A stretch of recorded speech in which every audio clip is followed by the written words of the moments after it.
spôsobila energetikom miliónové škody. Na juhozápade Slovenska ostali včera tisíce domácností bez elektriny. Podľa našich informácií v tejto chvíli má problém už len niekoľko desiatok rodín v obciach pri Dunajskej strede. Búrka s krupobytím sa prehnala aj obľúbeným kempom pri termálnom kúpalisku v Topolníkoch. V rekreačnom areáli polámalo takmer všetky stromy. Je až neuveriteľné, že sa nikomu nič nestalo. Nevěděli jsme, co se děje, prostě bylo to hrozné. Opravdu bílá tma, to jsem v životě ještě toto neviděla. Jedna tá búřka šla z vrchu, druhá šla z druhé strany ze spodu a přímo se to srazilo. Nebal si sa? Já to se chránil pan Poslema, padaly kroupy. Máme potlučené auta, všechno, ale hlavně, že jsme zdraví. Čiže prežili ste to, nikomu sa to nič nestalo?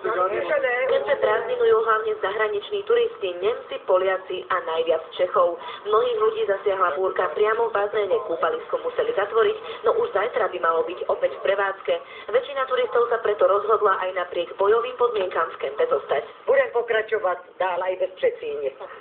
Jsme se tady ubytovali tak, jsme teď. Nejde elektrika, nejde voda, uvidíme, jak to bude vypadat. Napriek všetkému dovolenkujúci v kempe hovoria o veľkom šťastí. Napríklad pod týmto stromom ešte deň dozadu kempovala jedna celá rodinka. Našťastie stihli dovolenku včas ukončiť. Z Topolníkov Martina Dratvová, televízia Markíza.